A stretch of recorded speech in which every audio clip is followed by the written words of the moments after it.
Isang taos-puso at mainit na pagbati po sa inyong lahat. Malugod namin kayong tinatanggap bilang mga freshman dito sa ating universidad. Mapapalad kayong lahat sapagkat sa halos 100,000 estudyante na nag-apply upang makapasok dito, kayo ay kabilang sa halos 11,000 lamang na aming tinanggap. Hindi po kaya ng universidad na tumanggap ng mas marami pa. Sigurado ako na sa eskwelahan na pinanggalingan ninyo, kayo ay sumikat nang lumabas ang resulta ng UP na kasama kayo sa mga pasado. Subalit kailangan sigurong bigyan ko kayo ng babala na hindi madali ang mag-aral at makatapos sa UP. Marami kayong dapat pag-aralan sapagkat marami kayong dapat matutunan. Sana ay makasabay at mapagtagumpayan ninyo ang mga hirap na inyong pagdadaanan. Tunay mahirap pumasok sa UP, subalit madali namang ma-kick out dito.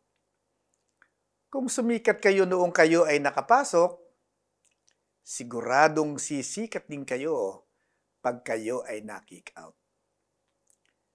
Malaking adjustment ang kailangan ninyong gawin sa inyong pagtahak sa inyong bagong buhay kolehiyo. Sa umpisa pa lamang ay mararamdaman na ninyo kaagad ang malaking pinagkaiba ng buhay high school sa buhay ng isang isko o iska dito sa universidad. Kami ay naniniwala na kaya ninyong gawin ang mga adjustments na ito. Dito sa ating campus, mararanasan ninyo ang kakaibang buhay ng isang isko at iska. Dito nyo mararanasan ang mayamang cultural life, gaya ng musika, pagkain, arte at dulaan na sinisikap naming maging bahagi ng inyong pang-araw-araw na buhay. Marahil dito sa campus na kayo magkakaroon ng boyfriend o girlfriend. Tingnan ninyo ang mga katabi ninyo. At baka sila na ang mapapangasawa ninyo o babasted sa inyo. Dito sa campus ninyo malalaman kung hanggang saan ang inyong kakayahan at dito rin ninyo mahuhulaan kung anong uri ng kinabukasan ang inyong nais para sa inyong mga sarili. Subalit sa kabila ng lahat ng ito, huwag ninyong kalilimutan na may pananagutan ang isang isko at iska sa bayan. Sigurado ako na nakita na ninyo ang rebulto ng oblation dito sa ating campus. Rebulto ng isang taong nakahubad, nakadipa, at nakatingala sa langit na buong lugod na nag-aalay ng kanyang buong sarili at pagkatao sa bayan. Ito ang sinasagisag ng oblation, pag-aalay ng sarili sa bayan. Sana ay isabuhay ninyo ang sagisag na ito. Sana sa tuwing papasok kayo sa campus, inyong maiisip na kayo at ang rebulto ng oblation ay iisa. Na kayo, ang bawat isa sa inyo, ang siyang nagsasabuhay sa oblation. Ngayon, nagagalak kaming makita ang bawat isa sa inyo dito sa campus. Sa patuloy na pag-angkop natin sa panahon, makakasiguro kayong isinasaisip namin ang kapakanan ng bawat isa sa inyo sa lahat ng aspeto. Ituring ninyong pangalawang tahanan ng UP, ang pinakamahusay na universidad sa bansa at kinikilala na isa sa mga pinakamahusay sa buong mundo.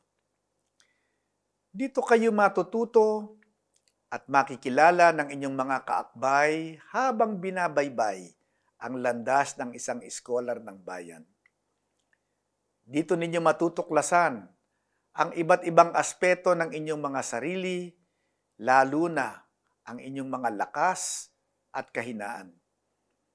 Dito rin mahuhubog ang inyong karakter at pagkatao. Sa mga hamong haharapin ninyo, hindi lamang sa mga usaping pang-akademiko, kung hindi sa harap na rin ng katotohanan na nararanasan ng bawat taong makikilala ninyo dito sa universidad. Mula sa mga kaklase, guro at administrative staff, technicians, security guard at custodial workers, at sa lahat ng makakasalamuhan ninyo sa loob at labas ng campus, tiyak na may aral na kayo ay mapupulot. Buksan ninyo ang inyong puso't isip. Tandaan ninyo na dito sa UP, discrimination is not acceptable. Kaya ito ang payo ko sa inyo. Mag-aral kayong mabuti, subalit huwag naman ninyong ikahon ang inyong mga sarili. Sumali kayo sa mga orgs, lumahok sa mga outreach programs, at matutong magmahal sa kapwa sa iba't ibang paraan. Dito sa UP, kayang-kaya natin yan. You have the freedom to craft your own journey. Sabi nga nila, papunta pa lamang tayo sa exciting part.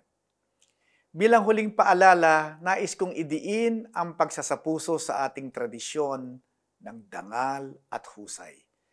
Sa pag-aaral, sa paglilingkod, sa lahat ng gawain, malaki man o maliit, tandaan ang honor and excellence. Ito ang tatak UP. Gawin ninyong inspirasyon ang ating mga frontline workers, ang mga manggagamot, nurses, health workers, guro, mananaliksik, at non-teaching staff sa buong UP system. Walang makakapantay sa kanilang sakripisyo ngayong panahon ng pandemya. Kayo ang magiging bagong henerasyon ng mga scholar ng bayan para sa bayan. Ang mga tagapagtaguyod ng iba't ibang larangan sa loob at labas ng ating bansa.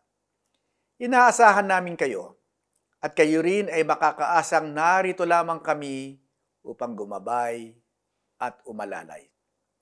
Muli, maligayang pagdating sa UP, mabuhay kayo mga scholar ng bayan.